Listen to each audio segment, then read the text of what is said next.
Prendre soin de son esprit est tout aussi important, sinon plus important que prendre soin de son corps. Et comment faire pour prendre soin de son esprit? L'un des moyens les plus subtils et les plus sûrs de prendre soin de son esprit, c'est à travers la culture. Il est important de se cultiver, il est important de faire des lectures, parce que une lecture, la lecture d'un livre vous permet de voyager de par le monde entier tout en restant sur place. Vous savez, le sport permet une culture physique et la lecture, l'appétence intellectuelle, les connaissances permettent une culture spirituelle et intellectuelle.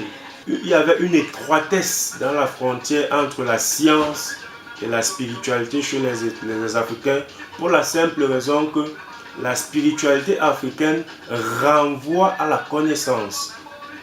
On n'apprend pas l'expérience, on n'apprend pas l'apprentissage justement, on n'apprend pas la connaissance, on grandit par la connaissance. C'est pour cela qu'à l'Égypte ancienne, les gens allaient s'instruire, d'accord?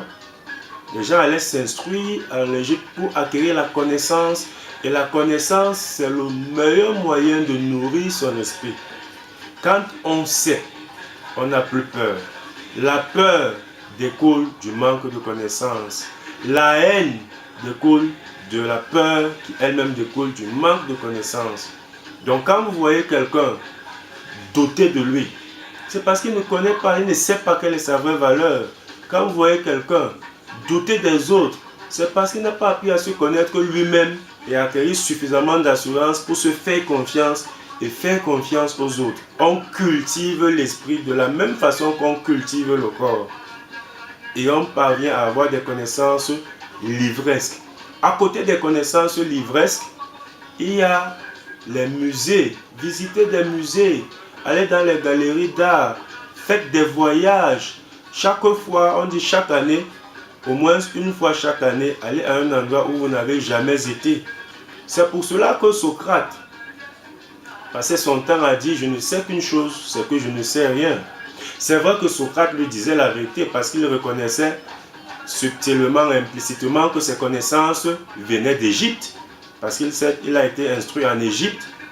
Mais déjà de reconnaître ses limites, c'est le début c'est le premier moyen de les repousser. Reconnaître qu'on ne sait rien, c'est s'ouvrir, se prédisposer à apprendre. Donc, quand vous arrêtez de travailler votre muscle, il s'atrophie. C'est de la même façon que quand vous arrêtez de vous cultiver, vous avez des connaissances dépassées. Orientez vos recherches vers le bien. Parce qu'il y a des gens qui font des recherches finalement qui mènent le monde vers le chaos. Allez découvrir la bombe atomique. Je ne sais pas à quoi ça sert au monde entier. Aider les gens à trouver les moyens d'avancer. Découvrir des armes sophistiquées, c'est prédisposer les gens à la guerre. Cultiver des stratégies pour développer la paix. Vous connaissez très bien l'histoire du point sur la feuille. Un professeur remet des formats vierges à ses élèves avec un point noir au milieu. Et demande à ses élèves: qu'est-ce que vous remarquez? Tout le monde s'est focalisé sur le petit point noir qui est au milieu d'une large feuille vierge et blanche. C'est la même chose avec le verre à moitié vide. Cessez de vous focaliser sur le négatif. Arrêtez de nourrir votre esprit du négatif. Quand vous passez le temps à regarder les films d'horreur, même le simple bruissement dû au vent vous fait peur. Nourrissez votre esprit de pensées positives, avec des gens qui peuvent vous aider à atteindre vos objectifs, avec des gens optimistes. Parce que quand vous révélez vos projets aux gens négatifs, aux gens pessimistes, ils vont passer le temps à vous expliquer toutes les possibilités qu'il y a pour que ça ne marche pas. Regardez l'humour. Parce qu'il n'y a pas que le mal dans la vie. Le pire n'est pas toujours certain. Il faut aussi penser positif. Et vous devenez ce que vous mettez dans votre esprit. Si vous vous focalisez sur le positif, si vous nourrissez votre esprit de pensée positive, vous fréquentez les bonnes personnes, vous faites de bonnes lectures, vous regardez de bonnes choses à la télé, vous écoutez des messages positifs. Écoutez Monsieur 6 secondes. et beaucoup d'autres.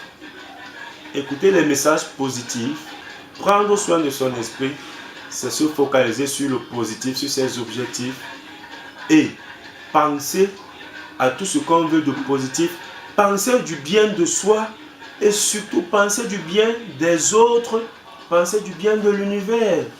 Parce qu'on ne nous renvoie que ce que nous donnons. Prenez soin de votre esprit, éliminez tout ce qui est négatif, focalisez-vous sur le positif et vous atteindrez la plus grande victoire. C'était Monsieur 6 secondes, Sangban, que la paix soit avec vous. À très bientôt.